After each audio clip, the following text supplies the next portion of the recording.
Salve, galera! Muito boa tarde, boa noite, né? Boa noite a todos. Jovo aqui, vamos que vamos para mais um vídeo. Amanhã já tem o Choque Rei, tá? São Paulo e Palmeiras, 16 horas, em Barueri. Vamos fazer, logicamente, uma cobertura especial nos canais do Jova, né? Live pré-jogo no Jova Esportes, live de intervalo também no Jova Esportes e vídeo pós-jogo no Jova Tricolor, tá? Já estão convidados para amanhã. Ok, galera? Vamos que vamos amanhã, hein? Vamos falar muito desse jogo. Vou falar do estádio, não tem jeito, gente. Reforma do Morumbi é muito importante. Acho que seria um passo muito importante para o futuro do São Paulo, essa reforma, tá? Mas tem que ser feito com cuidado. Vamos falar sobre isso. Vamos falar trecho de Marcos Antônio. Até que ponto vale a pena o São Paulo contratar os dois jogadores em definitivos? Vamos falar em valores. Tá bom? Então tem muita coisa pra gente falar e já deixa aquele triplo C. Curte, compartilha e comenta, que é muito importante. Inscreva-se no canal, gratuito, não custa nada, você não perde o dedo e ajuda a fortalecer a mídia alternativa. Foi rapidinho, né? Vamos que vamos para mais um vídeo. A Cione, a draga da bendita, da maledita Sininha na situação. Bom, vamos que vamos, galera. Vamos começar aqui, tá? Falar esse assunto da W Torre com São Paulo, né? Que ontem o CEO da W Torre, que é o Marcos Siqueira, detalhou, né, esse ambicioso projeto de reforma aí do São Paulo e da W Torre, parceria aí, né? Avaliada em 1,5 bi, cara. Tá? O plano prevê uma transformação completa no Morumbi até 2030, tá? Data do centenário do São Paulo aí. Capacidade ampliada para 85 mil pessoas para jogos de futebol, né? Na questão de shows, seria ainda uma capacidade ainda maior, né? Algo em torno de 100 mil pessoas, tá? Bom, vamos lá, gente. A cobertura está inclusa nesse valor aqui, tá? Teria novos camarotes, eu acho que até mais do que tem hoje, né? Bares, restaurantes e até quartos de hotéis no Morumbi. Vamos lá, galera. Pô, gente, é lógico que isso tem que ser feito com muito cuidado, para não amarrar o São Paulo de uma forma que prejudique a instituição, né? O São Paulo não tem condição nenhuma de bancar um projeto desse, né? A W Torre, logicamente, teria, né, que bancar com isso. Só que, lógico, toda empresa vai querer o seu retorno. E o retorno dos caras seria o estádio sendo cedido para shows. Aí tem que tomar muito cuidado com esse conflito de agendas, né? São Paulo, W Torre e São Paulo. Enfim, gente, mas vamos lá. Falando de números, os números subiram muito, né? Porque, de princípio, a gente estava ouvindo algo em torno aí de 500 milhões sem cobertura, 800 milhões com cobertura. Agora, com cobertura, já praticamente quase que dobrou, 1,5. Tá? Vamos imaginar que sem cobertura ficaria o quê? 1 milhão? Bateria a casa de 1 milhão? Porque eu também não vejo tanta necessidade, pelo menos o anel superior de cobertura. Mas, enfim, né? Lógico, cobertura ficaria mais atrativo, etc e tal, né? Mas o São Paulo vai precisar, gente, dar esse passo. Para o São Paulo entrar em outro patamar de receitas, uma hora ou outra vai ter que dar esse passo aí, que é a reforma do Morumbi. Tá? São Paulo, logicamente, poderia trazer a público, né, para o seu torcedor o projeto que a W Torre enviou para eles. Né? O CEO da W Torre falou que já enviou para o São Paulo o projeto. Então a gente já deve ter uma maquete, alguma coisa assim, né? Alguma foto. Porra, poderia transmitir isso para o torcedor, né? O próprio clube aí, em suas redes sociais, mostrar esse projeto para ver a opinião dos torcedores. Mas lá eles querem deixar tudo restrito a eles, né? E ainda não quer ser cobrado, né? Porra, por que não traz isso a público pro torcedor? Eu acho que ficou a coisa, pô, deve ter ficado lindo, velho. Pelo que eu li, seria mantido os dois anéis, o superior e o intermediário, né? Seria demolido o térreo, que para mim hoje é o mais feio, né? Por causa daqueles puxadinhos que alguns camarotes fizeram, ficou feio demais. Seria demolido aquele térreo e esticado até a beira do campo. Tem uma questão aí também, o tombamento do Morumbi. Como que ficaria isso? Porque foi tombado, né? Será que o São Paulo teria como rever isso? Não sei, gente. Tá? Então, são muitos obstáculos para esse projeto sair do papel. Também a gente não pode esquecer da canalização do córrego Antonico, né, que passa por baixo do Morumbi, tem que terminar as obras para depois começar as obras do estádio. E tem essa questão do tombamento. Tem muita coisa que tem que ver. Porra, mas, gente, se o São Paulo quer entrar num outro patamar de receitas, vai precisar fazer isso. Né? E já imaginou 85 mil pessoas, cara, com torcida próxima ao campo? Seria, nossa, cara, seria espetacular, né? Eu não vejo nenhum torcedor do São Paulo contra isso, cara. Eu não vejo. Eu não consigo chegar a nenhum torcedor que seja contra isso, porque se você quer entrar num novo patamar de receitas, vai ter que, uma hora ou outra, velho, reformular o Morumbi. Né? Lógico, tem que proteger os interesses do clube, tomar cuidado. Né? Mesmo porque o São Paulo não tem condição de arcar com isso. Então vamos ver aí, cena dos próximos capítulos aí, tá? Mas o São Paulo precisa, uma hora, vai ter que dar esse salto aí. Seria muito legal essa inauguração em 2030, né? Que já que é o centenário do clube. Mas, enfim, tem muita coisa burocrática para se resolver, né? Nessa questão aí da reforma do Morumbi. Beleza, galera? Vamos fazer o seguinte aqui. Deixa eu mostrar para vocês aqui, tá? Entra lá na comunidade do Jova, na Inplay, tá? Entra lá que amanhã tem Choque Rei, vou fazer a live. Amanhã a gente vai palpitar de novo. Gente, a Inplay é um fantasy game, tá? Não é jogo de azar. Você vai responder as perguntas aqui referente ao clássico São Paulo e Palmeiras. É simples. Sim ou não? Tá? Amanhã a gente vai fazer isso juntos, né? A gente vai responder essas perguntas do clássico juntos na live pré-jogo. Beleza? Você responde sim ou não, tá? Lembrando que quando você faz o cadastro no site da Inplay, você já consegue 1.000 moedas, tá? Para você responder as perguntas aqui. E aqui tem o ranking, tá? Da comunidade do Jova aqui. Tá aí a Camilinha na liderança aqui, ó. O Maurício Arantes, a Camila e o Matheus, tá? São os líderes aqui do mês, né? Já falei para vocês que esse ranking aqui é o seguinte. Um exemplo, vai sair o vencedor desse mês ao final de maio, tá? Um exemplo, Camila ficou em primeiro. Já vou deixar na planilha, Camila liderou um mês, né? Ao término de todas as competições, a galera que ficou mais em primeiro lugar, que ficou mais meses na frente, eu vou mandar uma premiação, beleza? Esse mês aqui a Camila, o Maurício e o Matheus estão na liderança aqui.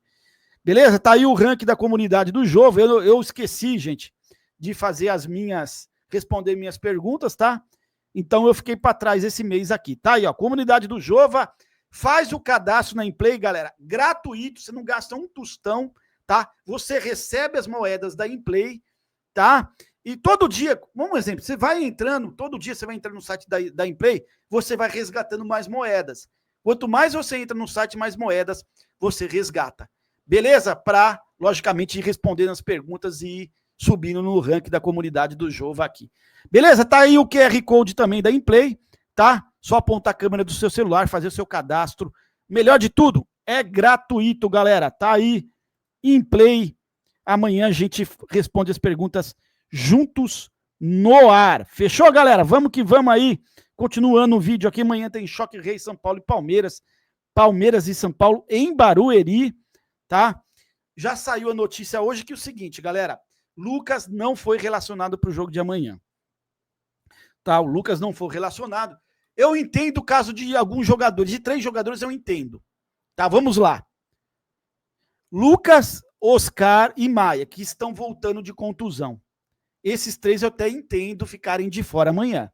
Agora é o seguinte, se ele colocar um time completamente alternativo num clássico contra o Palmeiras, aí ele vai ter que aguentar, porque vai ser cobrado. Mais uma vez, a gente entende uma ausência amanhã do Lucas, que já está confirmada, tá? Do Oscar, que vai ser o primeiro jogo após a contusão, e também do Maia.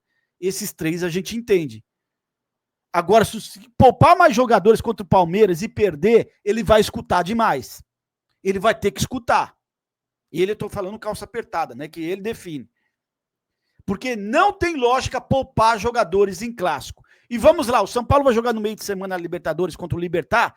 A gente já notou que o Libertad é horroroso, é um time fraquíssimo.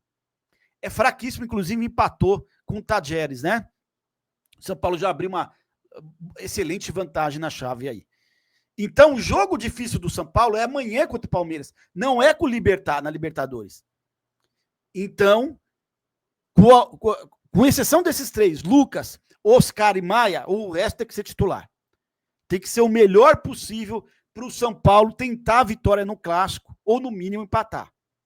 Tá? Mas, enfim, gostaria de saber a opinião de vocês. Vocês querem também que o São Paulo entre com força máxima amanhã? Deixa aí nos comentários a opinião de vocês, que é muito importante. Tá bom? Oscar possivelmente estará no banco, gente. Lucas vai estar fora, não foi relacionado. E o Maia ainda, a gente está aguardando algum desfecho aí sobre o Maia. Talvez esteja no banco amanhã também. Tá? O Oscar estará no banco. Tá? Mas quero saber a opinião de vocês. Titular, força máxima no clássico? Gente, para mim o Palmeiras é o principal rival do São Paulo há alguns anos aí. Não tem lógica poupar contra o Palmeiras, com exceção desses jogadores que estão voltando de contusão. Fechou? Falando do Oscar, que ele treinou, galera, normalmente nesse sábado, na manhã desse sábado, né? Vai ser relacionado para o jogo de amanhã, mas não vai entrar como titular. Ficará como opção no banco. A gente não sabe. Talvez ele entre aí no final do jogo para jogar uns 20 minutos, tá? Mas também não acredito que ele entre como titular. Mas tá lá o Alves, né? Matheus Alves, tá? O Matheus Alves vai estar lá para dar conta do recado, né? Gente, outra coisa, hein? Só para quem tá falando, pô, mas o jogo não vai ser no Allianz. O jogo vai ser na Arena Barueri. Mas a Arena Barueri também é sintético, tá? Que é a Leila que cuida da Arena Barueri e também está com gramado sintético. A Arena Barueri. Beleza, galera? Dando um pitaquinho aí sobre a questão do Tressoldi e do Marcos Antônio. Gente, os dois jogadores, se o São Paulo confirmar a contratação dos dois definitivo, algo em torno aí de quase 60 milhões de reais São Paulo vai gastar. Aí eu quero saber a opinião de vocês. Vocês contratariam, em definitivo, o Tressoldi e o Marcos Antônio? Deixa aí nos comentários. Eu confesso que eu escolheria um dos dois. E hoje seria até o Marcos Antônio. Tressoldi, 27 milhões de reais estão falando. Gente, não dá para pagar 27 milhões de reais no Tressoldi. O Grêmio ofereceu pelo Arboleda algo em torno de 11 milhões de reais. Como que o São Paulo vai vender? Vai comprar o Tressoldi por quase 3 vezes esse valor, junto ao né? E contratar em definitivo o Tressoldi por quase 3 vezes o valor que o Grêmio ofereceu para o Arboleda. Não dá, gente. Isso não tem justificativa. Mas, ao que tudo indica, nossos dirigentes vão contratar. Aí é o seguinte, não adianta depois eles virem reclamar que não tem dinheiro para pagar salário, para pagar outras obrigações aí do clube, tá? Porque se vai dar um jeito para pagar quase 60 milhões de reais em ambos os jogadores, Tressoldi e Marcos Antônio, não tem direito depois de reclamar que não tem grana. E outro detalhe importante é o seguinte, tá? É o seguinte, a proposta aí, eventual proposta que possa chegar pelo Matheus Alves, tá? Do CSKA, 10 milhões de euros, dá algo em torno de 64 milhões de reais. Imagine só. Chega essa proposta, a gente sabe que o São Paulo tá com o Pirec na mão, eles vão querer vender o Alves. 64 milhões. Aí, para contratar Tressoldi e Marcos Antônio, eles têm que desembolsar 60 milhões. Ou seja, sabe, seria uma troca. Você trocar um menino, igual o Alves, novo, promissor, 64 milhões, e depois utilizar. Na verdade, o São Paulo nem ficaria com essa totalidade de valor, né? O São Paulo tem 90% do Alves. Ou seja, o Alves, a grana do Alves seria para bancar a contratação de Tressoldi e Marcos Antônio. Vocês acham que isso seria certo? Eu não acho. Eu não acho. Ah, mas falaram em 15 milhões com o Alves. Não. 15 milhões seria atingir metas. Que metas são essas? São metas fáceis para atingir? Seriam gatilhos fáceis ou complicados? Então a gente tem que ficar com aquele número de 10 milhões de reais. Você vendeu um menino igual o Alves, para contratar em definitivo Tressou de Marcos Antônio, eu sou totalmente contra. Se bem que o Marcos Antônio é até que novo, né? Ele não é tão velho, se não me engano, ele está com 26 anos. Me corrija se eu estiver errado nos comentários, tá? Mas mesmo assim, né, galera? Você perdeu um menino aí, novo e promissor, para contratar 2 jogadores aí, um volante e um zagueiro, eu não concordo, mas deixa a opinião de vocês. Ok? E outra coisa, o Belmonte. Estamos esperando aí, Belmonte, a renovação do Lucas Ferreira, tá? Estamos esperando a renovação do Lucas Ferreira. Esse, para mim, hoje, junto com o Rian Francisco, são os mais promissores do Sub-20 do São Paulo. Lucas Ferreira e Rian Francisco. Então, ô Belmonte, a gente tá esperando a renovação do menino aí. Porque se perder esse menino, aí vocês vão ver que é encheção de saco. Principalmente para um time aqui no Brasil. Principalmente se for para um rival. Esse moleque, para mim, vai se transformar em um jogador de mais de 250 milhões de reais daqui a uns anos. Estou falando do Lucas Ferreira, daqui 1 ano e meio, 2 anos. Então, estamos esperando a renovação do Lucas Ferreira. Galera, deixa o triplo C, curte, compartilha e comenta, que é muito importante. Se inscreva no canal. Amanhã estão todos convidados para a live pré-jogo no Jovem Esportes. Tamo juntos, é nóis. Salve, salve, Tricolor Paulista.